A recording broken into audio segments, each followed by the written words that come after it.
tips on traveling to Tofino in British Columbia. Let's get into it. Tip number 1 is maybe obvious. Plan ahead. This is especially true in Tofino because it is so incredibly busy there, especially in the high season, which is the summer and early fall. If you're gonna go camping out there, I would highly recommend that you book a campsite about a year ahead. I think the Parks Canada reservation site opens in January, so the sooner that you can get on that and get a reservation booked, the better. Another key thing is to decide how you're gonna get there. Are you going to fly? Are you going to drive? Are you going to take some kind of bus, like you're gonna walk on the ferry and then get to Tofino and take a bus or something like that? So figuring out how you're actually going to get to Tofino is of course one of the most important things before you actually go. Another thing with planning ahead is definitely research the type of weather you're gonna be experiencing when you are planning on going. If you're going in the summer or the early fall, you can expect a lot of very nice, hot, sunny weather, but also expect a lot of rain. Tofino gets a ridiculous amount of rain and you have to be prepared for this, especially if you're camping. And there are things to do in Tofino and in that area while it is raining, but just be aware of when you choose to go, what the weather might be like. Number 2, research road conditions. This was something that kind of surprised me when I drove out here. If you are planning on driving, or even if you're planning on flying into somewhere like Nanaimo or Victoria and renting a car, the main road that goes from basically the rest of the island to Tofino and Ucluelet, which runs north to south, the east to west running highway is closed for portions of the day during the week. And I don't know how long this is gonna go on for, but this is something that I really had to look into. There wasn't a ton of information on any particular website, and I think I found out about this maybe about a week before we went. We had to plan when we actually drove on this highway to get to Tofino based on when the road was actually open. And by the way, there is no way around it.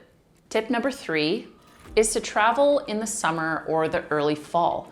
I don't recommend traveling outside of these seasons because it can be extremely stormy and rainy and also quite chilly.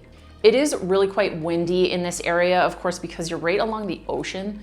And I think going in the summer, if you can book it ahead of time and really get your ducks in a row to go, would be the best possible choice. There's the most going on in the summer, there's the most amount of people there, and I think if you enjoy that kind of thing and you enjoy that kind of weather, this is your best bet. If you're looking for something a little more laid back, I would recommend going in September, maybe even early October. This is when it gets a little bit more rainy, but there's definitely a lot less people there, and you can still get some pretty warm days above 20 degrees Celsius. Of course, this is huge if you're going to be camping, definitely in a tent. If you're in a trailer, it's not as important if you go on the off season, but if you're going in a tent, I would definitely recommend not going any later than like mid-September because the nights get quite chilly.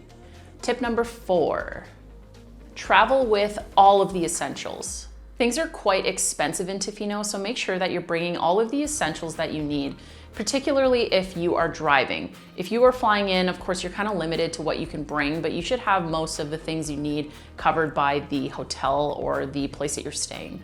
I would bring food and snacks as well if you're planning on camping, making sure that you stop somewhere like Port Alberni to pick up some food and to pick up some snacks so that you don't have to go out to eat every single night.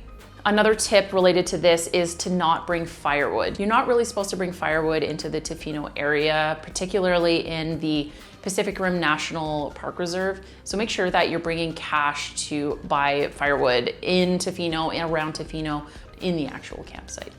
Tip number 5 is to bring your camera gear.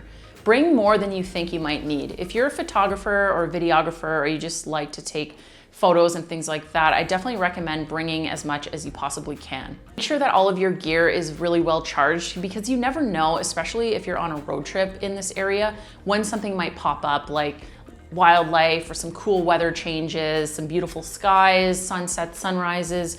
Make sure all your gear is charged and you know where everything is in case you need to hop out, grab your camera and take some photos. Another tip in relation to camera gear is be very careful when you're down on the beach. It's extremely windy at times and can be very moist. So if you're using a very expensive camera and lens, you just want to be cognizant of the fact that you might get some sand particles and moisture into those camera pieces. And if you have some kind of cover for your camera, I definitely recommend bringing it. This is 100% the kind of place that you want to protect your gear from any kind of damage. Tip number 6 is to bring wet weather clothes. Like I mentioned earlier in the weather notes, it can be very rainy in this area. And you definitely want to bring a raincoat, an umbrella, and rain boots. These things are extremely expensive to buy in Tofino or in the surrounding area. So if you have them at home, I highly recommend bringing it with you because the likelihood of it actually raining while you're there is quite high. You're going to be a lot more comfortable if you're dry while you're walking around in the rain. Tip number 7. Tip number 7 is go to TacoFino. And I have to say it's 100% worth it. We went to TacoFino when it was a rainy day, so there were quite a bit less people than I was expecting, but it still took probably about an hour to actually go through the line, order our food, and get it. I think it was 100% worth it though, and if you are there during a rainy day, this is probably the best time to go. The gringas were a huge hit, as well as the tuna taco, I wanna say. Unbelievable. Tip number 8. Tip number 8 is to walk around Tofino itself and also Ucluelet if you're in the area and you have a vehicle.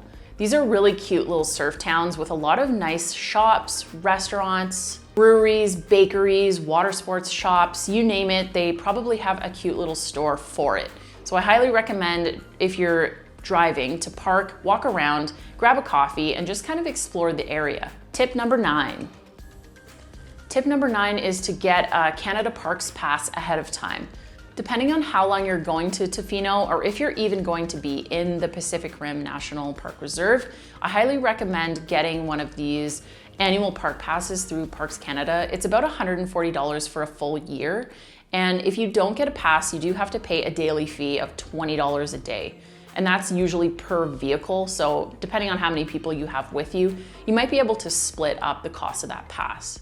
I recommend getting the annual park pass, especially if you live in British Columbia or Alberta, or for that matter, anywhere in Canada, because you can use that at any Parks Canada park site. And if you're going to be spending a significant time in the actual park itself, then this is absolutely worth it. If you don't plan on purchasing the annual pass, you will have to stop when you get to the Pacific Rim National Park Reserve and make sure that you get that daily pass for however many days you want to spend in that area. And the final tip, tip number 10. Tip number 10 is to spend more than just a few nights. So we took a road trip out to Tofino in September 2021, and because of the way that we basically drove from Calgary all the way out to that area. We were only able to spend 3 nights in the campsite there. This was also limited because that was the only camping spot that was available. It was only available for 3 nights, and we think it was like a last-minute cancellation because finding a campsite that late in the year is pretty much unheard of. So if you have the option, if you're planning well ahead, I would definitely spend like a week out here. There's a lot to see, and if you're the kind of person who enjoys water sports, if you want to try surfing and you want to spend some time on the beach, as well as going into town, spending some time at the bars and the restaurants, and just maybe hiking, exploring, maybe taking some kind of float plane tour or a boat tour, I think you need a lot more time than just a few nights. This is also extremely relevant if you're getting any kind of rain during your stay. Rain kind of limits what you can do while you're there. You can't really go to the beach or go surfing or do a whole lot outside. I mean, you could, but it wouldn't be as comfortable as if it wasn't raining and stuff. So I would just recommend that you stay for minimum a week if you can afford it, or if you can plan for that much time off, and just really get a better sense of the area and get to experience a lot more. And you also get a higher chance of getting really good weather. If you want to see more content like this, please hit the subscribe button, and we'll see you in the next video.